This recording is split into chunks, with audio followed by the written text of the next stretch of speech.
The Second World War was a global conflict that shaped the course of history, drawing in nations from every corner of the globe. But not all countries chose to join the fighting. One of the more surprising nations that remained neutral during the war was Turkey. But why did Turkey, situated between warring Europe and the Middle East, decide to stay out of the conflict? Let's take a closer look. Turkey's location made it a key strategic player in the global balance of power during the 20th century. Situated between Europe and Asia, with access to critical waterways like the Bosporus and Dardanelles, Turkey found itself in a unique position. Surrounded by powerful nations on both sides, Turkey's decision to stay neutral had a lot to do with its geography and geopolitical concerns. Turkey had only recently emerged as a republic under Mustafa Kemal Atatürk after the fall of the Ottoman Empire. The nation was still rebuilding and modernizing after years of war and turmoil. Atatürk's vision for Turkey was focused on stability, modernization, and avoiding further conflict. So, when World War II broke out, Turkey's leadership didn't want to risk becoming embroiled in another devastating war. Atatürk had pushed for reforms that aimed to modernize Turkey's economy, infrastructure, and political system. His policies were focused on internal development and securing the young republic's future, rather than engaging in foreign conflicts. Turkey was still in the process of recovering from the aftermath of World War I and the collapse of the Ottoman Empire.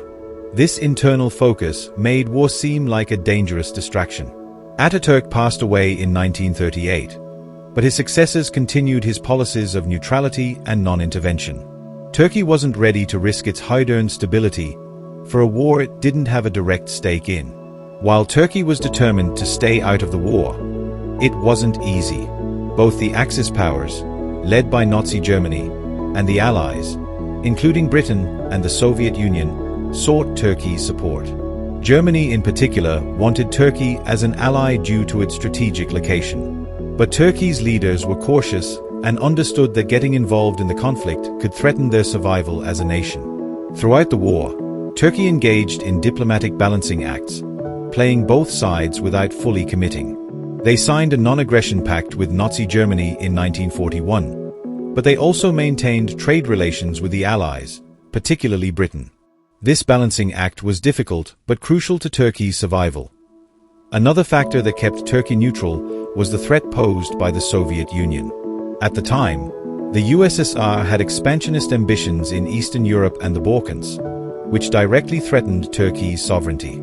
In fact, Stalin's demands for territorial concessions from Turkey in the early 1940s, including control over the Dardanelles Strait, only solidified Turkey's decision to stay neutral. The Turks knew that aligning with either side in the war could provoke the Soviets. Turkey's leaders didn't want to risk upsetting the delicate balance of power by entering the war. They were determined to keep the USSR at bay while avoiding the wrath of the Axis powers. Turkey didn't officially enter World War II until very late. In February 1945, with the outcome of the war all but decided, Turkey declared war on Germany and Japan. However, by this point, the Allies had already won, and the declaration was largely symbolic, intended to help Turkey secure a seat at the post-war peace talks. This late entry allowed Turkey to align itself with the victorious Allies while avoiding the full devastation of the war. It also helped Turkey build stronger relations with Western powers as the Cold War began. In the end, Turkey's decision to stay neutral in World War II was driven by a combination of internal stability, strategic positioning, and a careful balancing act between the two warring sides. By staying out of the conflict, Turkey avoided the destruction that ravaged much of Europe and emerged in a stronger position after the war. Thank you for watching. If you found this video insightful, make sure to like, share, and subscribe for more historical deep dives. What do you think? Was Turkey's neutrality the right choice? Let us know in the comments below.